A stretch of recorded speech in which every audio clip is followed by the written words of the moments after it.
Morning everybody, welcome to first episode of Fishing for Bass is what I'm going to call it. I had some guys request maybe doing some local videos on how to find some fish at the local lakes here, so I'm out on Smithville Lake this morning fishing for some bass. Mainly going to go over today fishing, finesse fishing on some main lake rocks to try to catch some fish, on what I would do and where I would fish to catch some bass on some main lake rock. So we're starting here on W Bridge right now. I'm going to start off this morning throwing shaky head. This is Jack Baits quarter-ounce shaky head of the Zoom Green Pumpkin Magic trick worm. We're going to go out and make some casts, see if we can't catch something. So I want to go over the Ned rig, wacky rig, and then a finesse jig. We'll talk about that a little later when I continue fishing. So let's see if we can catch a fish.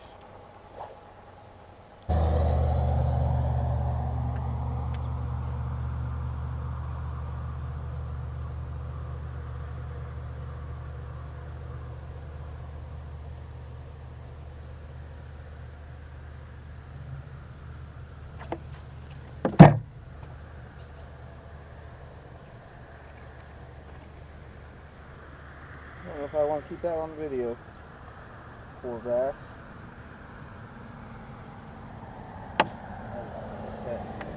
Alright, just caught my first fish, little guy. It's a main lake rock on W Bridge on a tree. Threw up the shaky head up there, bounced it off the tree, and he hit it.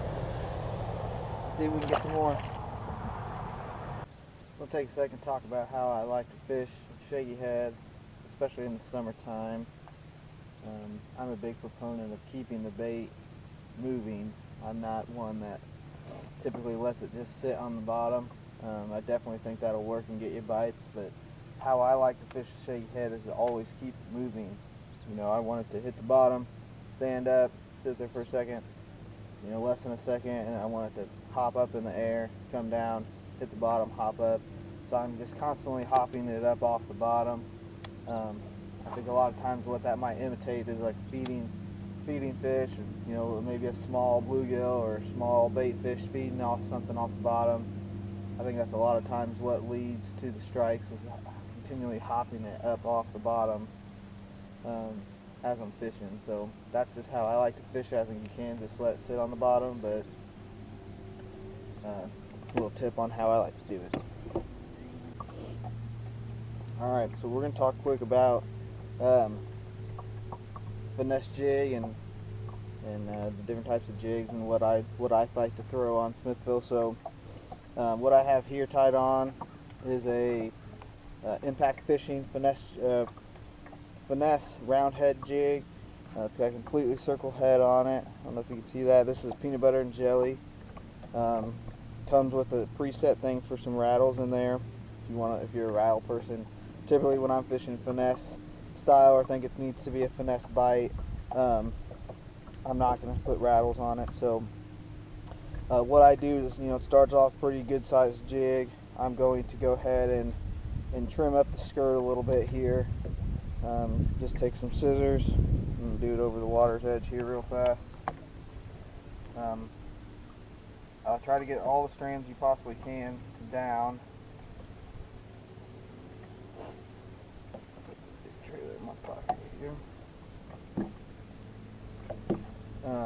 Take all the possible strands down, you know, get them in your hand. I'm actually just going to set the rod down here.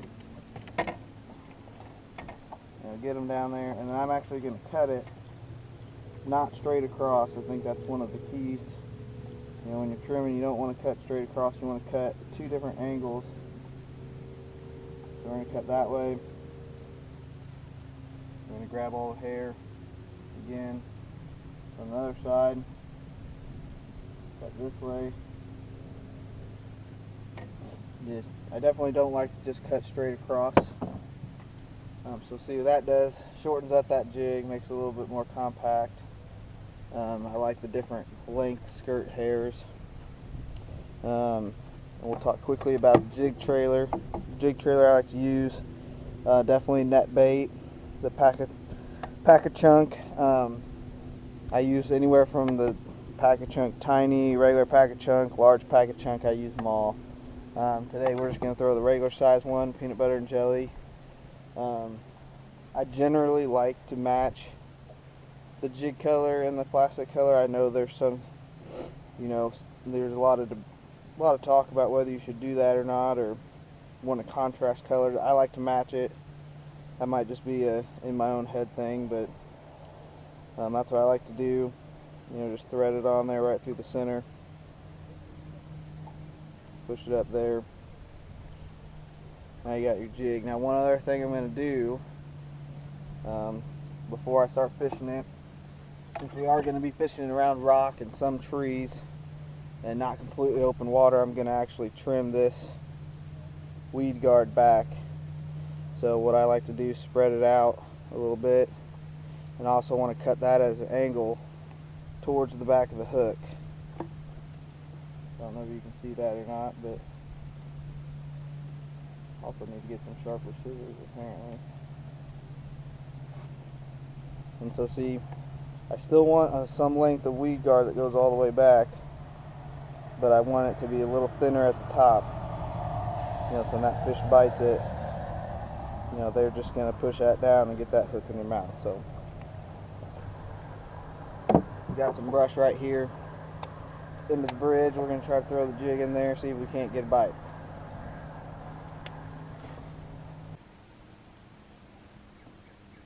One of the keys to throwing the jig when you're fishing rocks and not necessarily flipping it into ultra heavy covers, to make sure you're keeping it on the bottom. I mean, you can catch a fish just about any way. If they're biting, they'll bite it. But I really think it's extremely important to keep the jig on the bottom and rummaging around. That's what the crawdads, you don't see them swimming very often. That's 90% of the time when you're fishing a jig, you're imitating crawfish and not an actual fish that's going to be swimming. So you want to make sure you're keeping it on the bottom, always feeling bottom contact.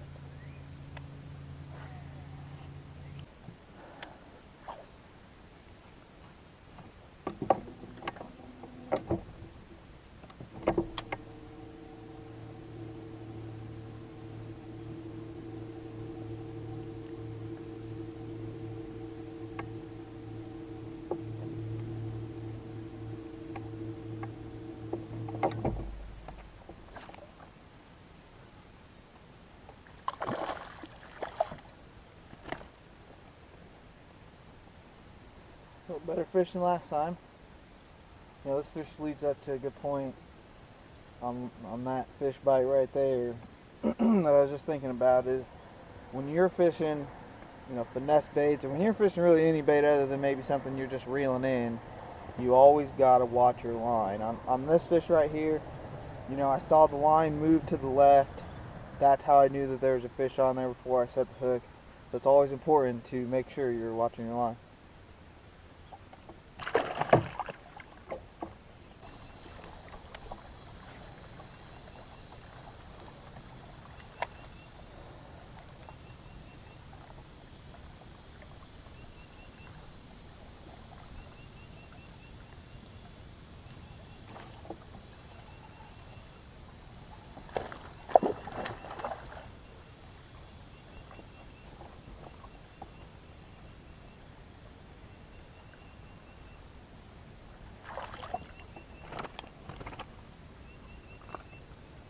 How about that?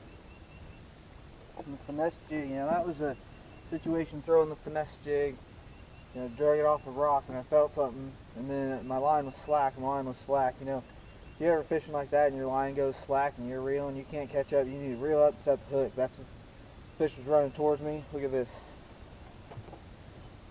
Ate that finesse jig. That's impact fishing, ball head finesse jig. Just chewed it up.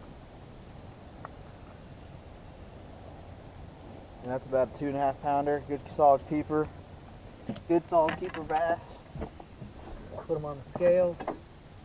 Just see. Oh yeah. Got a 16.5-inch fish. Good fish right there. Let him go. Oh.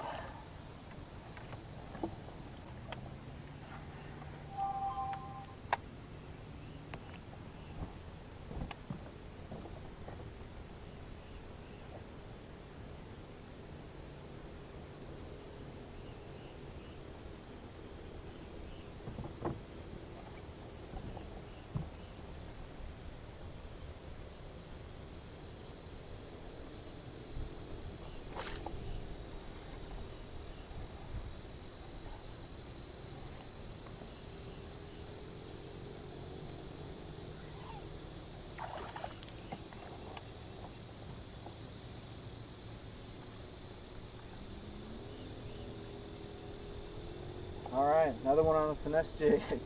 Only about 2 or 3 minutes ago I caught that first one on the Finesse jig.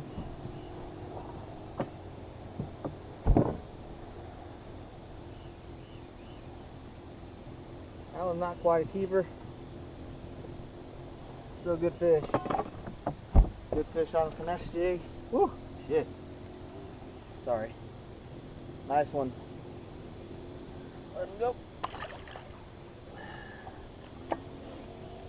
Almost the same spot.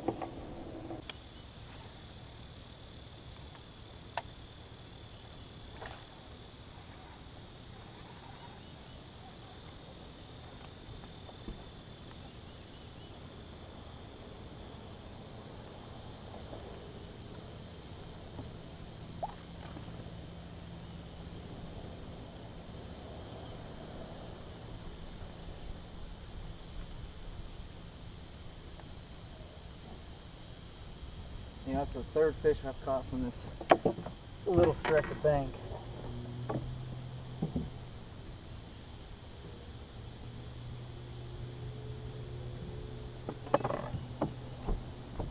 That's the third fish I've caught from this little stretch of bank, and you know, let this one go.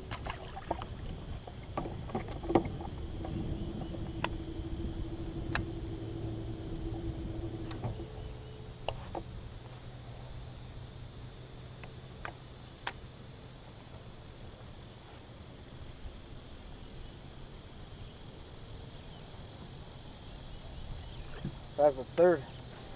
Caught 3 fish from this one.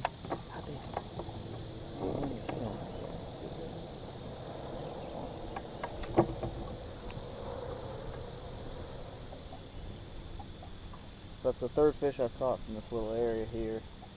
You know, there's an old saying in fishing that 90% of the fish are in 10% of the water. You know, so when you catch one, it's not a bad idea to slow down, make a couple extra casts into that area, see if there's any extra fish with them. You know, sometimes the fish are just one-offs, but you know, in this case, there's clearly a little school here. I mean, that's 3 fish, 1 keeper, and 2 just shorts of being keepers. You know, all within this little 10-yard stretch of bank. So always make sure you slow down after catching one and see if there's more with them.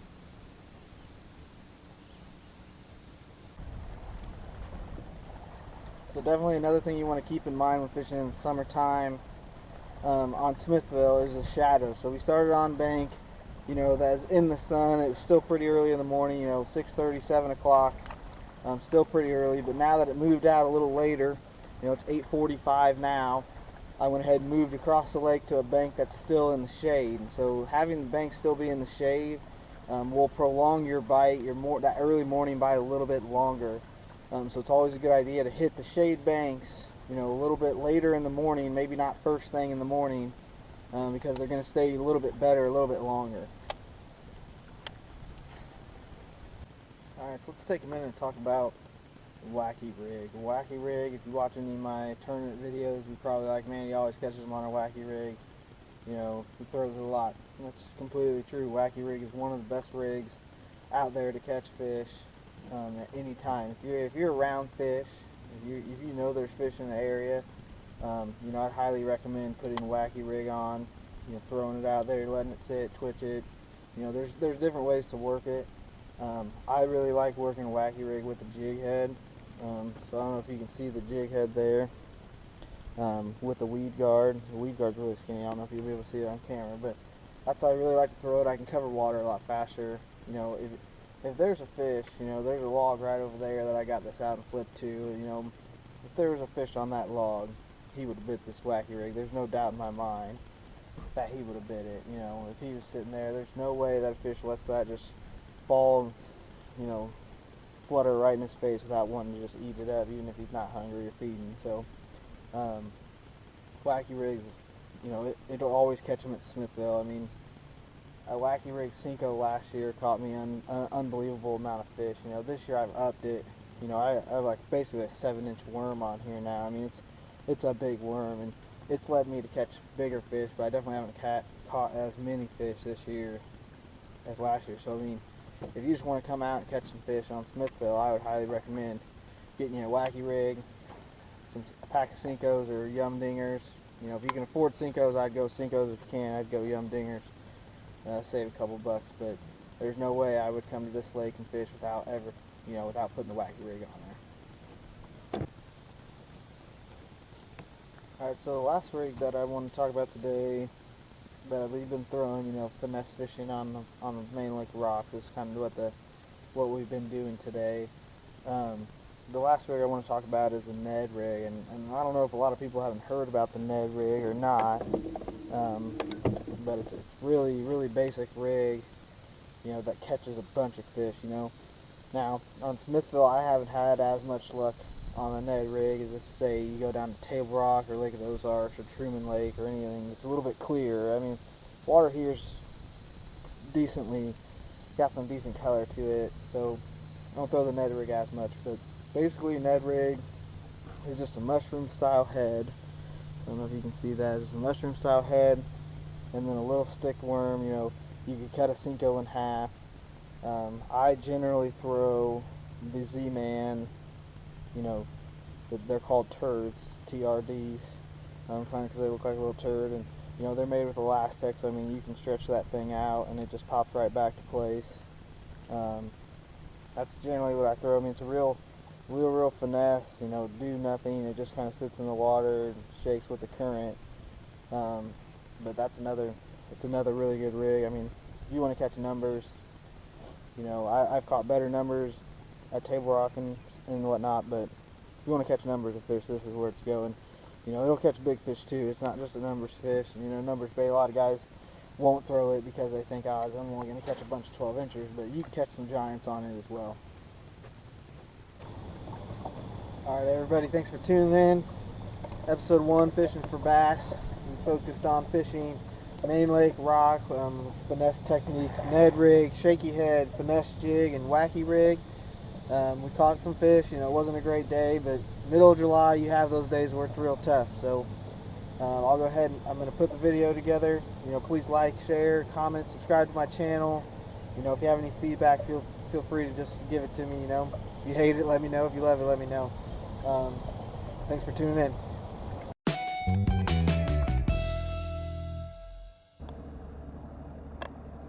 So for this week's tip of the day, or this episode's tip of the day, we're going to go over how to find a brush pile with your side scan electronics. So you can see right here, there's a brush pile. Out here, we're down over by the dam here on Smithville. We're going to try to find some brush piles, see if I can't get a good one on camera here to be seen. See if we can find one. Maybe with the sun this way it'll be better.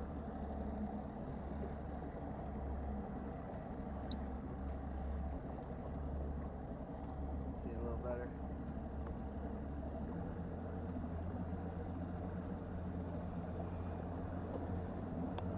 So I'm a big proponent, reading up on a lot of videos and things, it's not setting your distance out too far or too narrow is a big key to being able to find structure, and keeping it the same.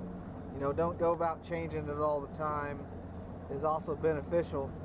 If you change it all the time, you're never really going to get a good idea of what you're looking at. So you can see there's a little school of bait fish sitting out there, 20 foot of water. Looks like you can see there's a laydown right there. Looks like we're coming up on another one right there. Looks like it has some fish maybe on top of that one there in 24 foot of water. Here's another one right there. It's got some fish sitting on top of it. That's a good one. You can see that one pretty good. Big tree, brush. Here's another school fish. Using your electronics to be able to find fish, find structure is really important.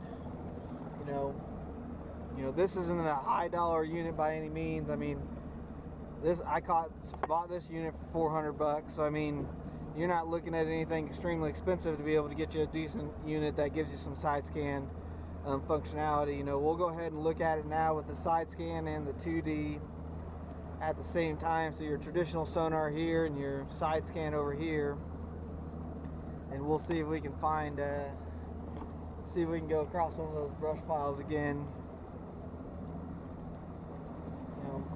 with the 2D on it, so we can kind of see what it looks like on there versus what it looks like on the side scan.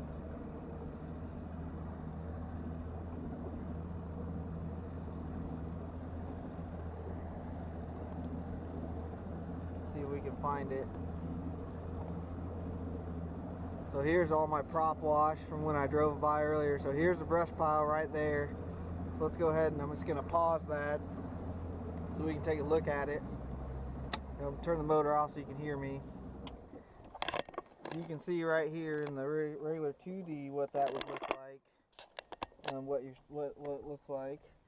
You can see there's some fish up here on top of it, and here's the brush. And you look at it on the side scan, you can see it looks like it's laying down this way, pointing that direction. And you can see, on side scan when you're going over it, this is the water column. So I mean, this is also the brush pile as with this. That's below the boat. This is to the right of the boat, and this is to the left of the boat. So you can kind of see it looks like it's laying this way, and then stops right over here.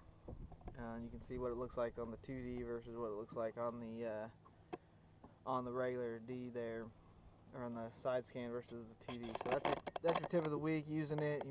Set your settings, keep your settings generally the same. I go from 50 to 75 depending on what's happening. This will really help you find some brush piles and things like that, to be able to find structure, to be able to find fish. And you can mark fish on it too. So we've done that a couple times as well. So that's your tip of the week. And thanks for tuning in.